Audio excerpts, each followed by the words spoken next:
What's up, everybody? It's your favorite, whatever these are supposed to be, favorite nerd, and today we are looking at Vitruvian HACKS Highly Articulated Character Kit System from the company Boss Fight Studios, and we're looking at the Amazon Warrior, Medusa, and Ultimate Spartan.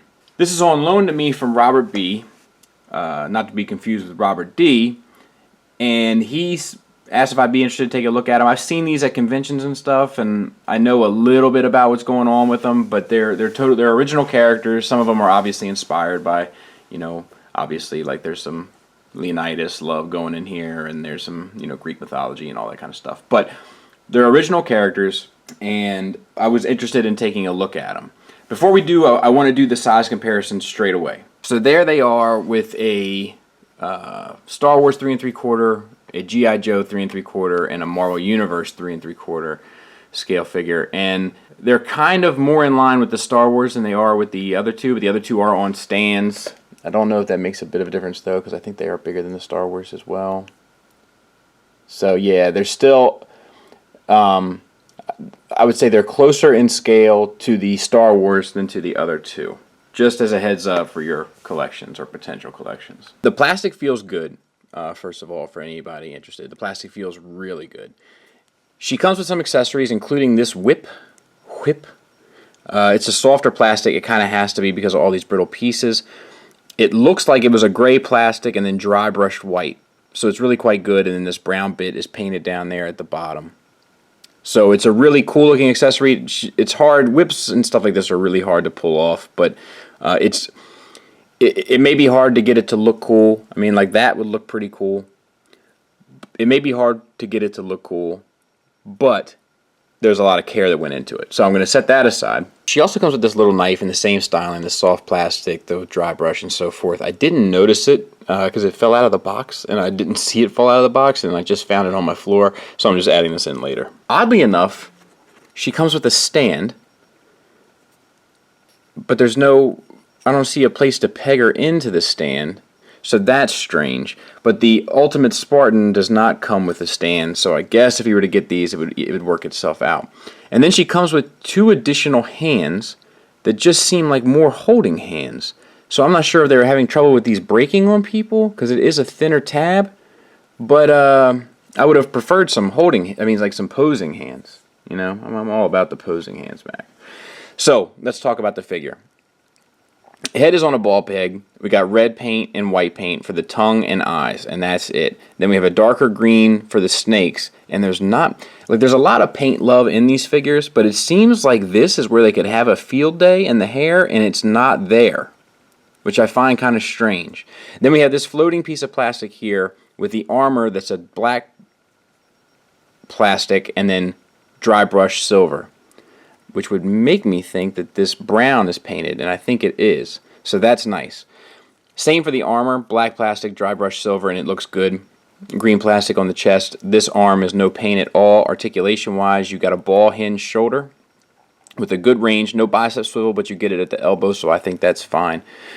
90-degree elbow on a single hinge, and then wrist swivel and hinge up and down here. The hinge is also up and down here. You know me, I prefer to have one in, out, one up, down, so to speak.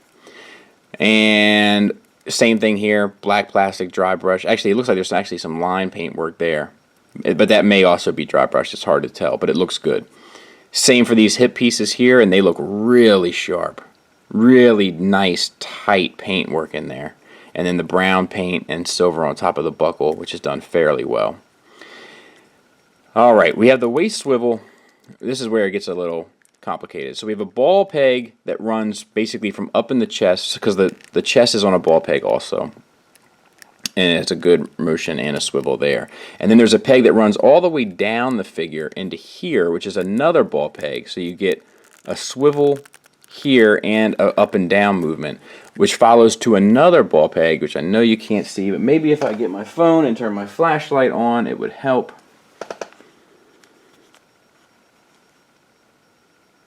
I'm not sure if you can see that or not.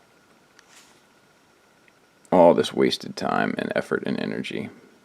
But anyway, just take my word for it. If I was going to lie to you, it wouldn't be about a ball peg. So it runs from the center piece down, which looks like it's on a hinge, down into this piece, which is basically a ball peg into this piece, which is like a ball peg, into this piece, which is a ball peg, this piece, which is a ball peg, each one of them. So you get a lot of articulation for the tail. Unfortunately, the problem is that the articulation for the tail kind of has to be in a certain way in order to get the figure to stand.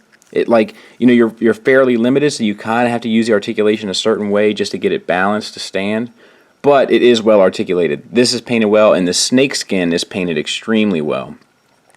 I'm guessing it was a yellow paint, and then they painted it with a thinner brush with a brown inside of it, but it looks really good. So that is this figure. Next up, we'll do the Ultimate Spartan. This is a helmet as an accessory. It comes off, very Leonidas head sculpt underneath. We have paint on the eye lashes, the eye and the eyeball and the pupil, as well as the eyebrow. No paint on the hair. There might be paint on the hair, actually. It looks like it might have some brown in there, and that looks good. It's on a ball peg, and it moves around just fine. This accessory is really nice. It looks like it's dry brush silver, and then they did like this like splatter, probably airbrush effect on the whole figure, where it's like dirt and maybe blood and stuff just kicked up on them. Very interesting look, and it kind of works. I'm not sure if gold was the right choice to dry brush this red with, but it still looks fairly well done. Set that aside. Fits on him just fine. The armor is a floating piece, and you can disconnect it here, I'm guessing, and that's probably so they can reuse the sculpts and just kind of dress it up to get more of a use out of it, and I'm okay with that. Ball hinge shoulder. Articulation is fairly smooth and well done. No problems there. No bicep swivel, but you get it at the elbow on a single hinge, which gets you 90 degrees, coming out to a hand that's on a hinge up and down, but it is a stiff hinge, and I'm not comfortable with that because it's not mine. And then the swivel.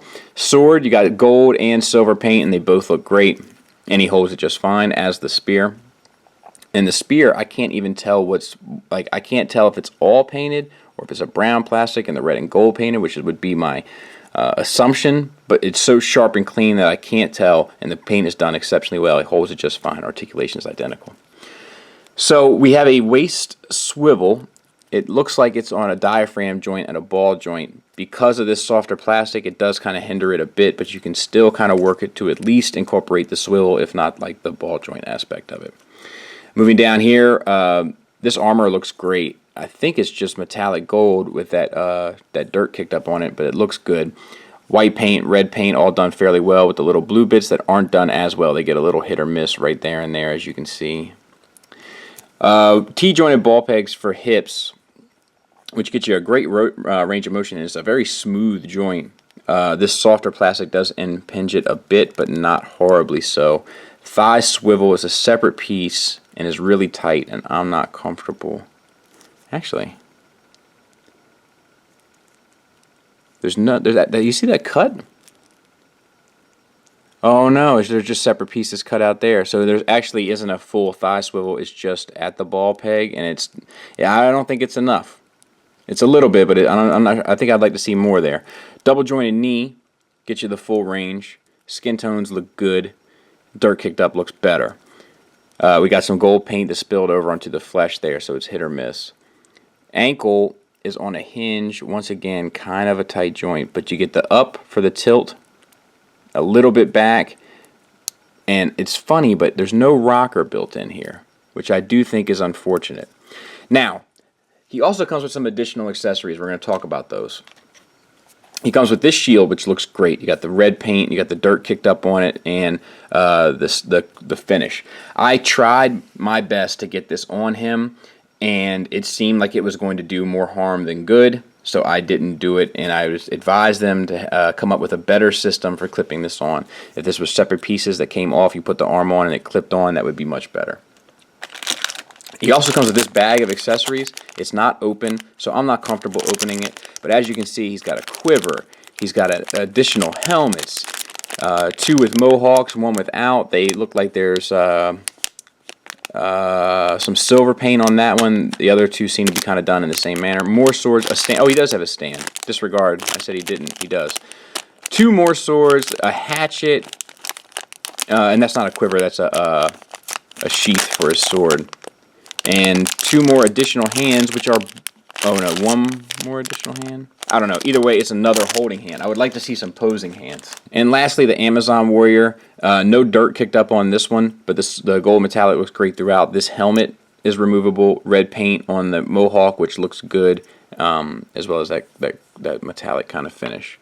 The hair is good. I don't think there's any paint on this one, but it still looks good. It's a nice sculpt. The face is a nice sculpt, and the red like tattoos or war paint on there look good as well. Eyes look well also. It's on a ball peg. Actually, it's on a double ball peg, which is interesting and provides for a great range of motion. So kudos to them for that. Ball hinge shoulders, which we've seen on the others, up and down. The red tattoos or war paint look good throughout the entire figure, and there's plenty of them.